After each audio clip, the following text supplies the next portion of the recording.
नमस्कार। तो आइए बिना किसी देरी के सीधा शुरू करते हैं आज का ये rapid clinical master class explainer. इस सत्र में हम मानव प्रजनन यानी ह्यूमन रिप्रोडक्शन के सबसे महत्वपूर्ण और हाई यील्ड शारीरिक तंत्रों को पूरी तरह से डिकोड करने वाले हैं।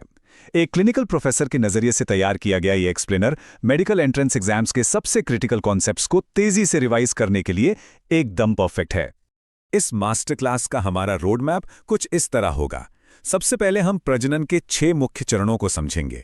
उसके बाद पुरुष और महिला शरीर रचना यानी एनाटॉमी, फिर हार्मोनल कमांड और फीडबैक, मासिक धर्म चक्र के चरण और अंत में क्लिनिकल डायग्नोस्टिक्स का एक क्विक रिव्यू। ये स्ट्रक्चर्ड स्टडी प्लान हर एक जटिल कॉन्सेप्ट को गहराई से समझने में हमारी मदद करेगा। तो सबसे पहले बात करते हैं भाग 1 की, प्रजनन के 6 मुख्य चरण। प्रजनन की ये पूरी यात्रा जैविक घटनाओं की एक अटूट चेन पर टिकी होती है। इसे एक वन वे टिकट की तरह मानकर चलिए। ये शुरू होता है गैमीट्स बनने यानी गैमेटोजेनेसिस से, फिर उनका ट्रांसफर या इंसेमिनेशन, उसके बाद फर्टिलाइजेशन, फिर गर्भाशय से जुड़ना यानी इम्प्लांटेशन, भ्रूण का विकास या जेस्टेशन और अंत में शिशु का प्रसव यानी पार्चुरेशन। एग्जाम्स के दृष्टिकोण से याद रखना है कि इस क्रोनोलॉजिकल चेन में कोई भी चरण न तो छोड़ा जा सकता है और ना ही आगे पीछे किया जा सकता है। इस पूरी प्रक्रिया में काम का बंटवारा बहुत ही सख्त होता है। इसे एक बड़ी मैन्युफैक्चरिंग फैक्ट्री की तरह सोचकर देखिए। हमारे प्राइमरी सेक्स ऑर्गन्स जैसे टेस्टिस और ओवरी मुख्य फैक्ट्रियां हैं जो गैमीट्स और हार्मोन्स का उत्पादन करती हैं। वहीं दूसरी ओर सेकेंडरी स्ट्रक्चर्स का काम केवल लॉजिस्टिक्स, स्टोरेज और ट्रांसपोर्टेशन को मैनेज करना है। उनका प्रोडक्शन से कोई सीधा लेना देना नहीं होता। अब बढ़ते हैं भाग 2 की तरफ, पुरुष शरीर रचना और डक्ट फ्लो। पुरुष एनाटॉमी पर जरा फोकस करें तो सफल प्रजनन के लिए तापमान की कुछ बहुत ही सख्त शर्तें होती हैं। प्रतियोगी परीक्षाओं के लिए ये एक बेहद हाई यील्ड पॉइंट है। स्पर्मेटोजेनेसिस के लिए स्क्रोटल सैक को शरीर के सामान्य तापमान से बिल्कुल 2 से 2.5 डिग्री सेल्सियस कम तापमान बनाए रखना होता है। यही मुख्य कारण है कि ये संरचना शरीर के बाहर स्थित होती है। अब इस डक्ट फ्लो सीक्वेंस को रटने के बजाय एक छोटा सा निमोनिक दिमाग में सेट कर लीजिए। RVEV यानी रेटे टेस्टिस, वासा एफरेंशिया, एपिडिडिमिस और अंत में वास डेफरेंस।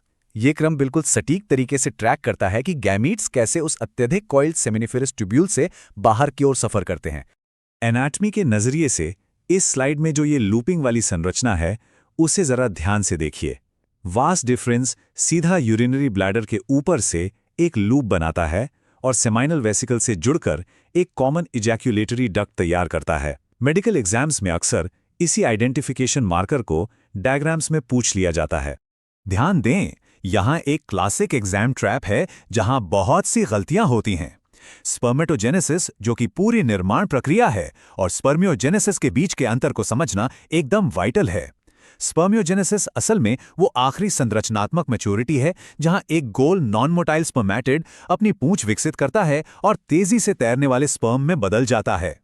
चलिए अब स्विच करते हैं भाग 3 पर, महिला शरीर रचना और ऊजनेसिस। यहां सिस्टम बिल्कुल बदल जाता है।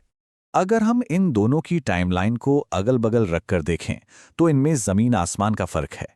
महिला प्रजनन टाइमलाइन की बायोलॉजिकल घड़ी जन्म से काफी पहले यानी भ्रूण अवस्था में ही शुरू हो जाती है और फिर मेनोपाज पर आकर हमेशा के लिए रुक जाती है। लेकिन दूसरी तरफ पुरुष टाइमलाइन प्यूबर्टी में काफी बाद में शुरू होती है और बुढ़ापे तक बिना रुके चलती रहती है। कल्पना कीजिए, एक मादा भ्रूण के प्रत्येक अंडाशय में लगभग 20 लाख oogonia मौजूद होते हैं और यहां प्रकृति का एक सबसे सख्त बायोलॉजिकल नियम लागू होता है। जन्म के बाद इसमें एक भी नया oogonia कभी नहीं जुड़ता। जो भी है वो जन्म से पहले ही बन चुका है ना हैरान करने वाली बात।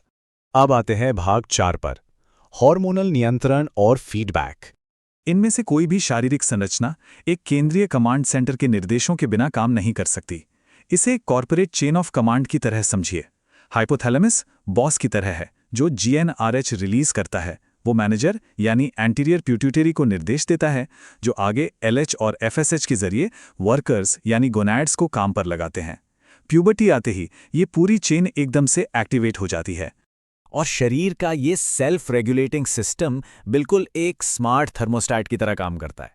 जब हार्मोन का लेवल हद से ज्यादा बढ़ने लगता है तो सर्टोली सेल से निकलने वाला इनिबिन तुरंत नेगेटिव फीडबैक देकर सिस्टम पर ब्रेक लगा देता है। ये संतुलन बनाए रखने के लिए बहुत ही क्रिटिकल मैकेनिज्म है। बढ़ते हैं भाग 5 की ओर, मासिक धर्म चक्र यानी मेंस्ट्रुअल साइकिल के चरण।